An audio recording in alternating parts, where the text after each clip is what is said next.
Fine.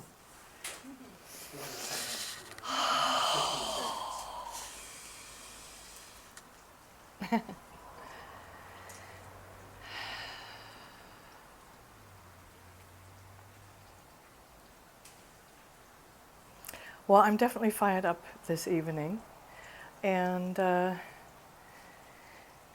I'm going back and forth about where to start the journey that I would like to take with you this evening.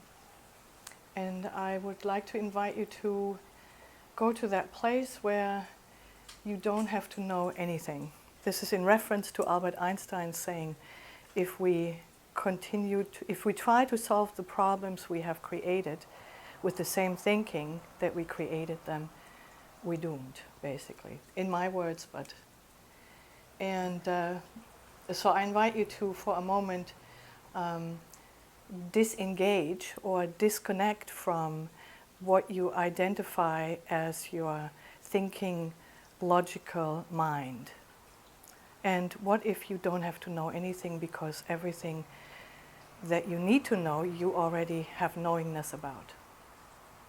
And that connection to nature that holds us all here, where we all come from, where we're just a different species than any other species on this earth, but we are the humans. We're supposed to be smart and think ahead and plan and improve what is, has gotten us into this mess, I think.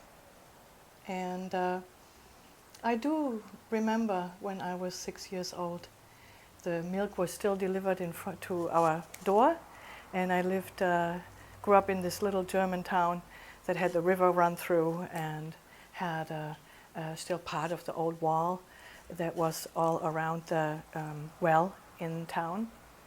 And one day I wake up and I was always the one getting the milk, and it was not anymore in a glass bottle with a little aluminum metal top. And it was this funny looking sack with a container that held the sack. And I had never touched a material like that. So I asked my mom, what the heck is this? This is strange, the milk is looking so different. And she said, well, let's try it, let's taste it. And it really didn't taste good, actually. And so I asked my mom, where does this come from? Where does it grow? What do we do with this? And she said, unfortunately, I don't think it grows anywhere. I think we must have made it. And I said, so where does it go then from here, if not back to the earth? And she said, I don't know, that's a good question. And this is the kind of journey that I would like to take you on, to see how did we get into this mess. And even though I have long not asked myself why anymore, I am convinced, and I know there's got to be a solution. And it starts with you, and with you, and with you, and with you, and with you, and with me, and with you, and with you, and with you. And all we need to do is remember what power we have and why we are here, truly. It cannot be just about surviving anymore, really. So let's see where we go from here. Our time is up.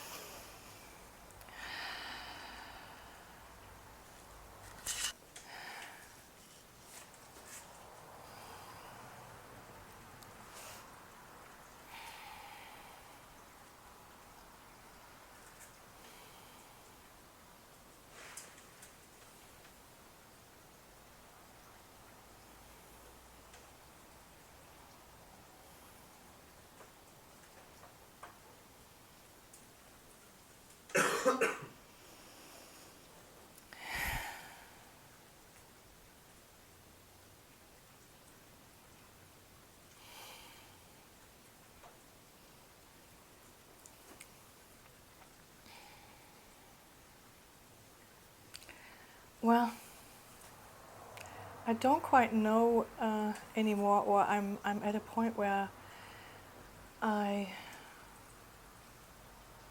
feel like whatever I have done to contribute to raise awareness or help people to get to know themselves better and heal trauma, and in the hope that there's a return to the caring for each other in the way that we all have in our heart anyway, that true power that connects us and connects us to everything, not only to each other. And that the expansion of that caring can be felt then energetically by the earth, the ocean, the atmosphere, the birds singing, and every other creature. When I lived in India, I got befriended with the cockroaches there, and I realized they must be ancient, like they must be as old as the dinosaurs were. And they survived through all the different changes. So what gets us to return to that place where we have that much trust that we can do better with what we contribute? And so I never looked at the cockroaches as something like that shouldn't be there. And it was interesting. I was under a mosquito net, and I had the kitchen as my room. We were living communal there in this little town, and as soon as I would switch the lights on, they would just go and disappear in the crevices. And so sometimes I feel like I want to do that. I want to disappear into the crevices, but keep my higher vision of like, well, what are they doing down there? You know, these giants seem to be giants, and why we like to appear, or I can only talk about myself. I do have this part of my ego survival where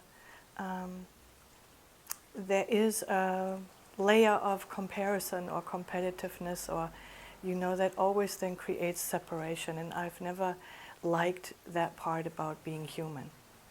And so not that I can bicker with the divine plan that that's just how it is. I guess it has definitely a reason and needs that place.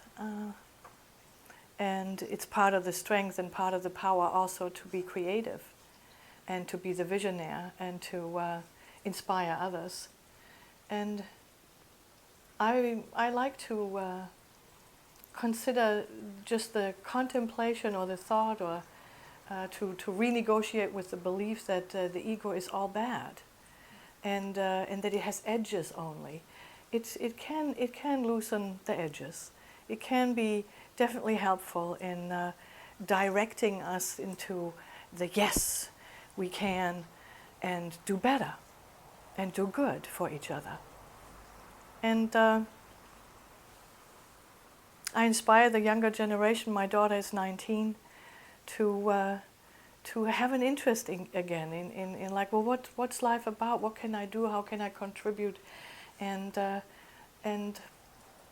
it does come out of my guilt of I've been more in the generation of creating it.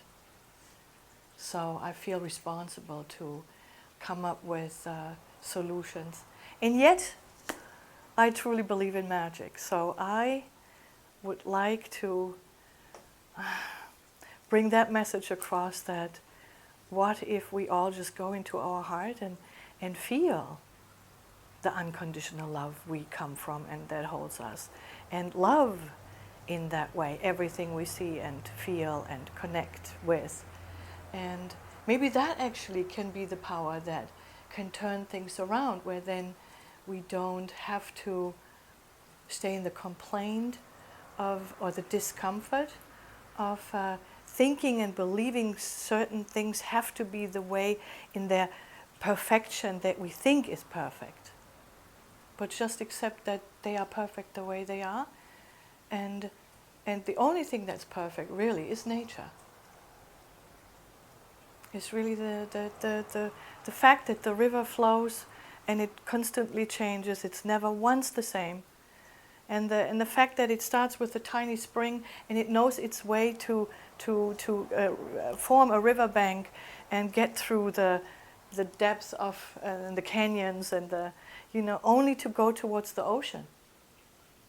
And so what if we let ourselves be the dewdrop on the leaf again, that kind of plunges in the morning sun into the river, and the river takes it to the ocean, and there we realize the big ocean is made up out of millions and millions of dewdrops. And that connection that has no separation to anything that exists, that is what we can hold dear to our heart, and then treat everything and everyone and the earth like that. And I would like to leave it at that, and hope that I can further inspire just to remember that. Because we forget. I forget too. Because the mind likes to forget. But we have the big body that just holds the little head. Okay, thank you.